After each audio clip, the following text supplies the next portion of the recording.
আমরা এই নতুন সরকার আসার পরে নতুন ভাবে নিঃশ্বাস নিয়ে বাঁচার চেষ্টা করছি। এই সরকার এসে হাসিনা লুট করা একটা শ্মশান পেয়েছে। সেই শ্মশান পরিচালিত করতে যে তাদেরকে অনেক বিপদের সম্মুখীন হতে হচ্ছে। আজকে যে আমরা মুক্ত হওয়ায় নিঃশ্বাস নিচ্ছি, সেই নিঃশ্বাস নেওয়ার জন্য সবচেয়ে বড় আত্মাহুতি দিয়েছিল এই রংপুরের সন্তান আবু সাইদ।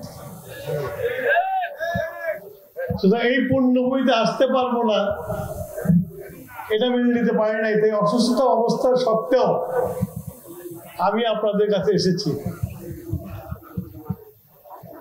আপনারা জানেন দীর্ঘ 15-16 বছর এই শেখ হাসিনা বাংলাদেশকে একটি শ্মশানে রূপান্তরিত করেছিল। 16 বছর বাংলাদেশের মানুষকে শাসন করেছে, শোষণ করেছে, বাংলাদেশের মাটিকে শ্মশানের মাটিতে রূপান্তরিত করেছে। অ্যান্টিব্যাকটেরিয়াল অ্যাডিটিভ যুক্ত সেরা ওয়াটার ট্যাঙ্ক বিশুদ্ধ পানিতে ব্যাকটেরিয়া জন্মাতে দেয় না। বাংলাদেশের সম্পদ লুট করে বিদেশে তাদের পরিবার পরিজন নিয়ে, আওয়ামী লীগের চেলা চামান্ডাদের নিয়ে আবু সাইদ রক্তের পিচ্ছিল রাস্তা থেকে পালিয়ে ভারতে যে আরামে জীবন যাপন করছে। আমাদের অনেক কথা শুনিয়েছে, তিস্তার মেগা প্রজেক্ট,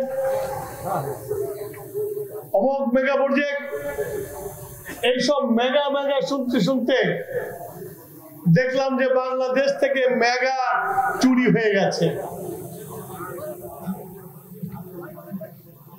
বিদ্যুতের নাকি ম্যাজিক দেখাবে। এখন এমন বিদ্যুৎ দিয়ে গেছে, সেটা ঋণ শোধ করতে গেলে, ক্যাপাসিটি চার্জ দিতে গেলে 27 সালের মধ্যে বাংলাদেশের বৈদেশিক মুদ্রা আর থাকবে না। আর বৈদেশিক মুদ্রা না থাকলে আপনি, আমি, আমরা কিভাবে বাঁচবো আমরা জানি না। আমরা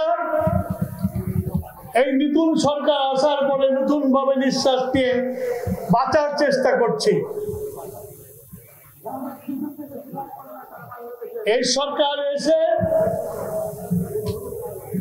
হাসিনা লুট করা একটা শ্মশান পেয়েছে।